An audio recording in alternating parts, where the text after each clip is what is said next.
Hello everybody and welcome back to another not applicable Formula 1 video. I hope that you're well, and it's that time of the year, unfortunately, in Formula 1 where we have to wait a little bit longer for another race. It is the summer break, we are halfway through the season, and because we're halfway through the season, I thought we would look back at the first half of the season and look at each individual driver and see sort of how they've been getting on, what they've been doing, have they overachieved, underachieved, and I thought the best possible way to do this, there's no other way on the internet that you can rank things, is of course a tier list. If you've seen my sort of first few videos on this channel, you know I'm a lover of a tier list, especially when they were the only thing that I could really seem to make work on this channel.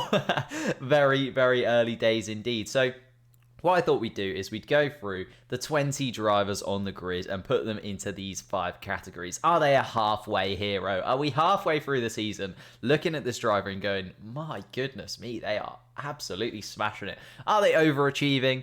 You know, they're doing pretty well, better than I thought they were going to. Middle of the road where, you know, they're having a pretty good season. Could be better, could be worse. Not quite there. A bit disappointing, a little bit off the mark. And then I'm not mad.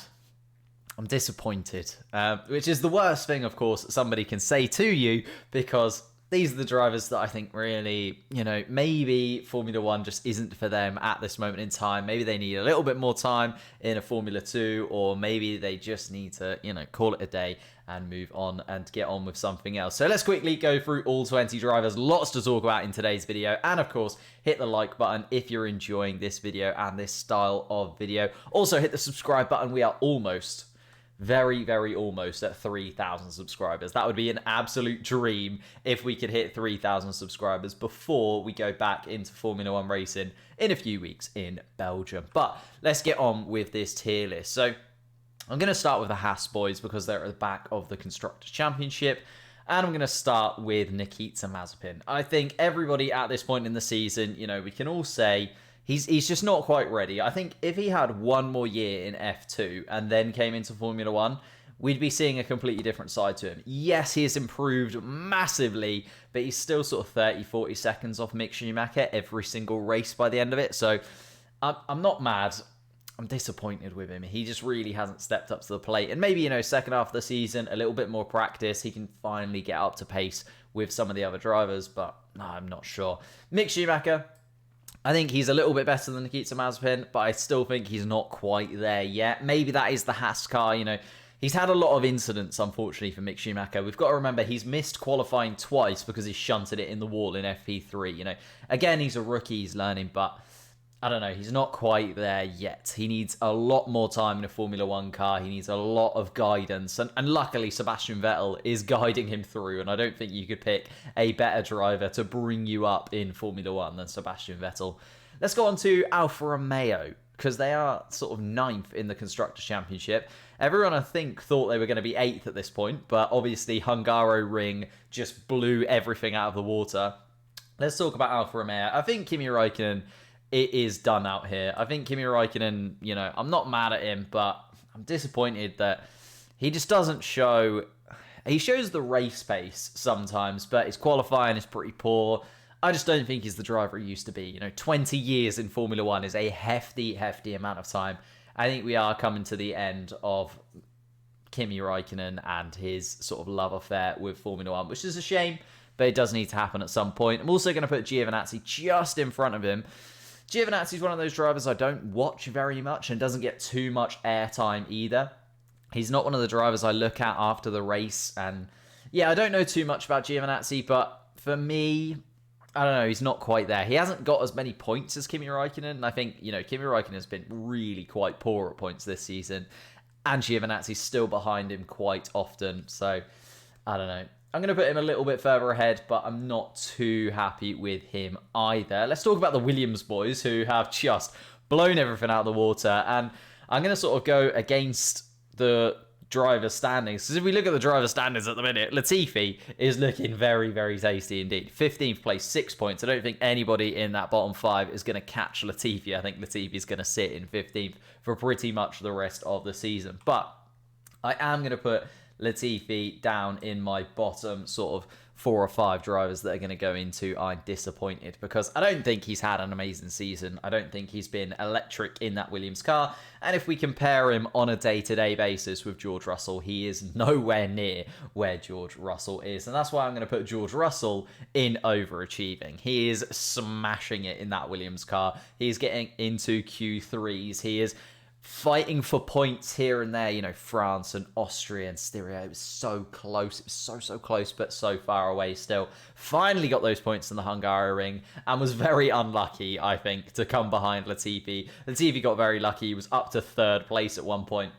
You know, you can't really sort of deal with George Russell in any similar way. I think even though he's behind him in terms of points, we can all see that George Russell is a much better driver than Latifi. So I'm going to put George Russell in overachieving. Now, the AlphaTauri boys. And my final driver I'm going to put into I'm disappointed with is Yuki Sonoda. I don't know whether I just had too higher expectations for Yuki Sonoda. I was just expecting like this explosion onto the Formula 1 grid. And I know he had Bahrain, and Bahrain was an incredible race for him. It was such a good start, and then it's just gone downhill from there. Again, he's had lots of shunts in qualifying, lots of shunts in free practice. Still can't really get to grips with that AlphaTauri car. And it is tricky for him because he is in a team with Pierre Gasly, and Pierre Gasly is by far and away a halfway hero. He is absolutely electric in that car. He is by far and away one of the top 3 or 4 drivers on the grid for me this season. I think Pierre Gasly, given a different car, would be fighting for a championship here. I'm going to put it out there. And I know you're going to say, look, you're a Pierre Gasly fanboy. That is very true. But I think he has been exceptional in that AlphaTauri car. And I can see big things happening for Pierre Gasly in the next few years. Aston Martin is next up. How do I feel about Aston Martin? Vettel had quite a slow start to the season, has picked up a podium. I'm going to put Vettel in middle of the road. So close to overachieving. So close. But I'm going to put him in middle of the road, which feels a little bit harsh, but he has got that podium to his name. Should have 2 podiums, but obviously Aston Martin are still looking to try and change that decision around. But yeah, it hasn't been... I don't know. I think just the Aston Martin in general, I think just both Aston Martins could go in middle of the road. I'm going to put Lance Stroll in there as well. They haven't had any like moments that have really gripped me. You know, the Hungaroring's a little bit of an anomaly, but you could also say that Stroll caused that issue alongside Valtteri Bottas. So I'm going to put both Aston Martins in middle of the road, and maybe I'm being a little bit harsh there. Let me know in the comments below, where do you think Aston Martin are going to end up this season? Because if we look at the Constructors' Championship, they're currently 7th. Are they going to end up 5th, 6th, or 7th, do you reckon? It's sort of in that bunch, isn't it? Will Aston Martin be able to overcome AlphaTauri and Alpine, even though they've dropped those points from the Hungaroring? I'm not too sure, but let me know in the comments down below. Yeah, I'm going to put both Aston Martins in middle of the road. Let's move on to Alpine, because Alpine, again, have got a very flip-floppy season on their hands. Let's talk about Alonso to begin with, because Alonso is by far and away overachieving. I'd say he's probably in the top 5 drivers this season. He has been absolutely phenomenal. I thought, personally, he wasn't going to take to Formula 1 too well when he sort of came back into it. I thought it would take a little bit longer for him to get up to speed. It's taken sort of maybe 3 or 4 races before we really saw Alonso come into fruition, when we saw Ocon being the main driver at Alpine. But Fernando Alonso since then has absolutely rocketed up the table. And obviously, yes, Ocon is ahead of him because of that win in the Hungaroring. But if you look at Alonso's points, he's just been consistent over the course of the season. Alonso's been the better driver for me at Alpine. And I'm going to go for Alonso in overachieving. And Ocon, I'm going to put sort of in between Stroll and Vettel. I think he's been better than Stroll, but probably slightly worse than Vettel. Again, I know he's got a win. That's so tricky, right? Because he's got that win. But his season has been up and down. He started the season amazingly well, then dropped quite a lot towards the middle of the season, and then has had 2 races, Silverstone and the Hungaroring, where he seems to come alive again. You know, he's had that chassis change. Maybe that is the change that he needed. Maybe he's just found a little bit of form. and has come back to life a little bit. But Ocon's season, I think, has been very up and down. Of all the drivers on the grid, I think he's had maybe the biggest high in that win, but also some of the lowest lows in sort of the middle of the season, those Austrian races. You look back at France, Spain, Portugal, he really wasn't great in those races either. Oh, wow. McLaren up next. I think we can talk about Lando Norris very quickly because I've done a whole video on Lando Norris. He is amazing for me. Probably just slightly better than Pierre Gasly. So I'm going to put him up there, halfway hero by an absolute mile. Let's look at the Drivers' Championship. Third place, he's ahead of a Mercedes, ahead of a Red Bull, and he's dragged McLaren to fourth place in the Constructors. They're on equal points with Ferrari, and realistically, they'd be ahead of Ferrari if the Hungaroring would have gone to plan for them. So I think, you know, Lando Norris has been absolutely sensational this season. Probably the best driver on the grid for me, just in terms of form. So I'm going to put Lando Norris easily in halfway hero. Daniel Ricciardo is edging towards I'm disappointed, but I'm going to put him just in not quite there. We've seen flashes of brilliance from him. We've seen, you know, the French Grand Prix when he was just behind Norris. You know, he's had races where I thought it was going to be there. Portugal comes to mind as well, just before Monaco. It's so tricky with Daniel Ricciardo. He just really hasn't taken to that McLaren seat. It's been so tough for him. But at the same time, I was expecting a lot more. And if you're comparing him to Lando Norris, he's got a bit of a Yuki Sonoda syndrome about him, in that we're comparing Yuki Sonoda to Pierre Gasly. We're comparing Daniel Ricciardo to Lando Norris, who is in the form of his life. He's absolutely flying around every single circuit. So yeah, I'm going to put Daniel Ricciardo in not quite there for me. But it could easily be. I'm not mad. I'm disappointed, to be honest with you. That's going to cause some controversy in the comments, but there we go. That's where I'm going to put Daniel Ricciardo. Ferrari.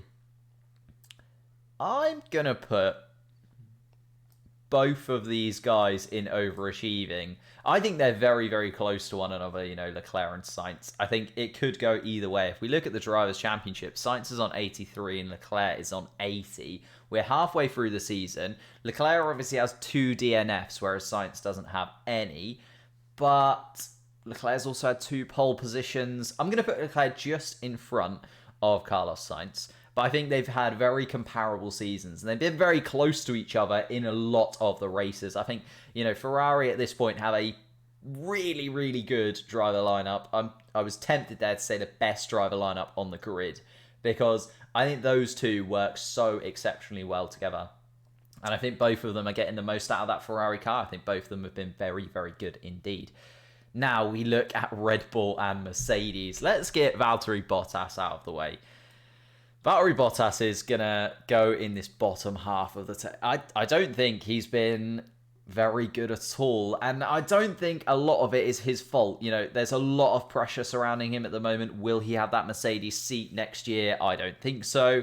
He's had a lot of issues. Monaco, you could point out, you know, it's not his fault that the tyre doesn't come off the car. It's not his fault, really, at Imola that George Russell hits into him. Should he have been there in the first place, obviously, is the argument.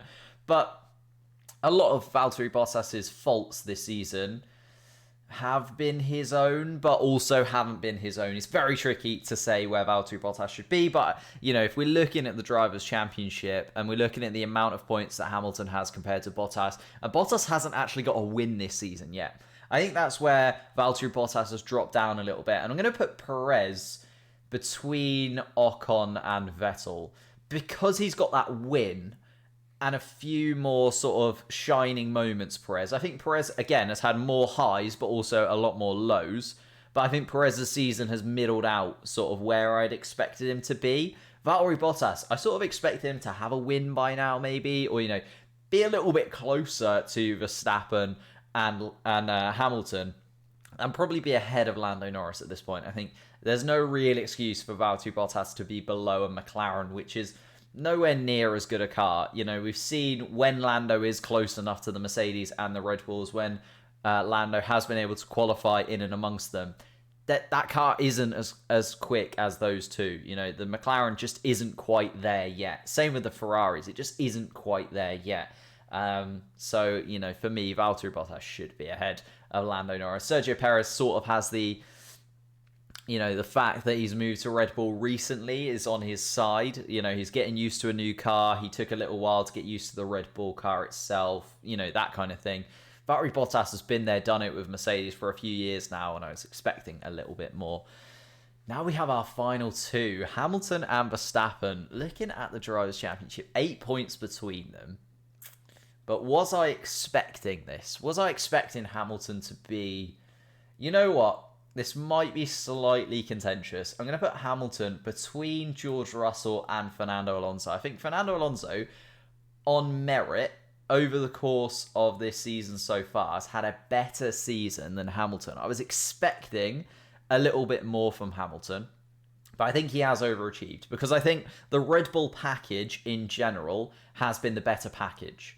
So I'm going to put Hamilton there in between, and I'm going to put Max Verstappen between Lando Norris and Gasly. I think Verstappen has been the second best driver on form this season so far.